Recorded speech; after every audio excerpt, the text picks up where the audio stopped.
Lurianic Kabbalah, which says that they are engaged in tikkun olam, which is the restoration of the world. And they believe in Jewish dualism and that doing evil produces ultimate good. So they see their destruction of masses of Jews and masses of Gentiles as a good thing because it repairs the world and it eliminates the chaos and void so that the end of the world will match the beginning of the world before the Sephirotic vessel shattered and introduced chaos and void into creation. So they believe that these calamities are actually doing good by eliminating the satanic Gentiles, by purifying the Jews, and by preparing the world to be ready for the world to come. What they're doing is burning down the barn to get rid of the rats in their eyes, and then they're going to start fresh.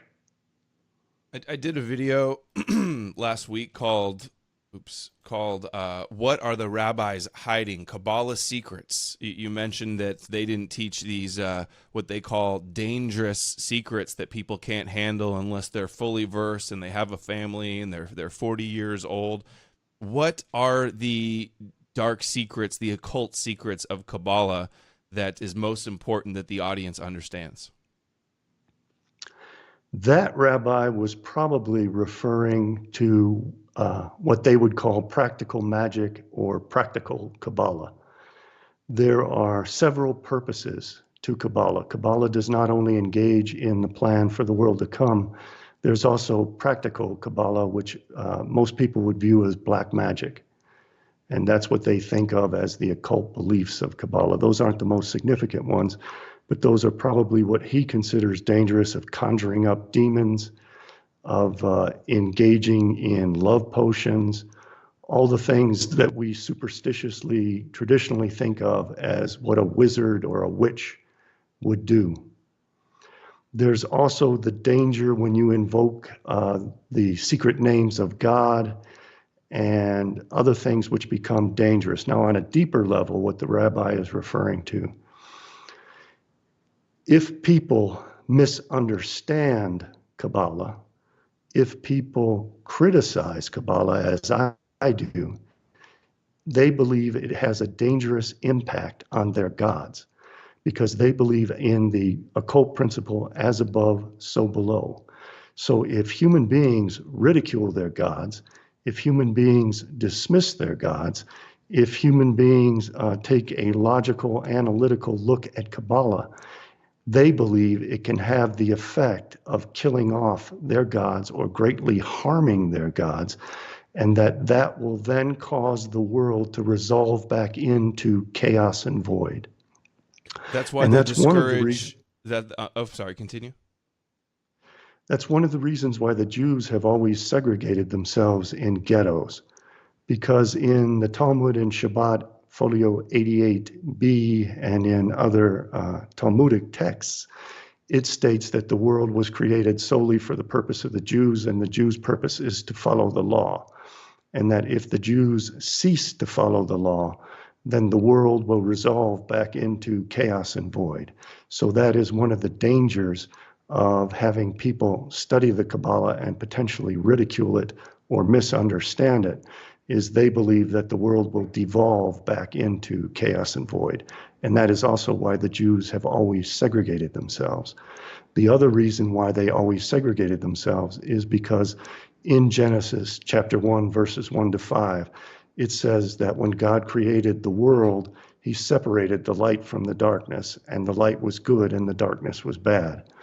So the Jews were also separated in Leviticus by the same gods, so that they would not mingle with the darkness, which is Gentiles. It's interesting that the rabbis discourage Gentiles from studying the Talmud. They say, no, don't study Kabbalah, study only the Noahide laws. It's the death penalty in the Talmud for studying any of their secrets.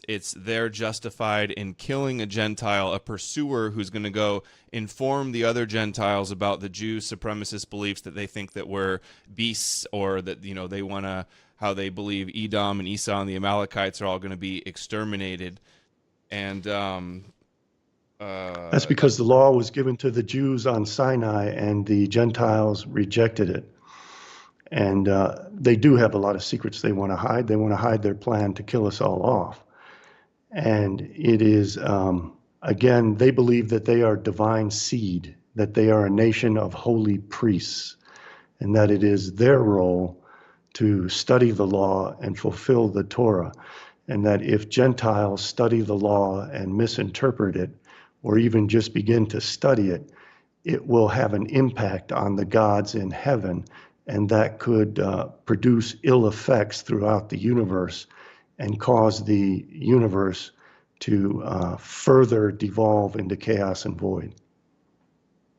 Yeah, when they say that Gentiles are born anti Semitic and that we hate them for no reason and that all anti Semitism is illogical and irrational and just based on hatred, how exactly do they think that they're going to get rid of anti Semitism without getting rid of the anti Semites?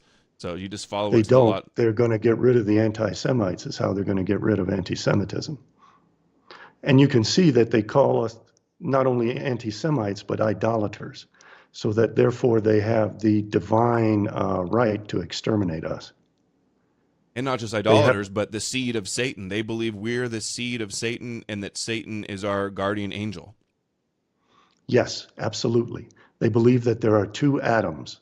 There is Adam Belial, which is Satan, and there is Adam Ahelion, which is Yahweh Shekinah and the Ein Sof. The Jewish souls derive from Adam Ahelion, who had within it all the souls of the Jews, and they were androgynous souls. And those androgynous souls were put into Adam. And when Adam was split into Adam and Eve, the souls were also split. They believe that Jews have twin souls and that men are only half the soul and women are only half the soul.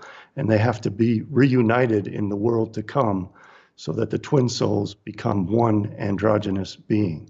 But the Gentiles derive from Satan, and Adam Belial, who is Satan, had all the souls of the Gentiles within it. And Satan broke off into the demon Samael and the demon Lilith. And everything that is Jewish is mirrored in a negative way by all the things which are Gentile.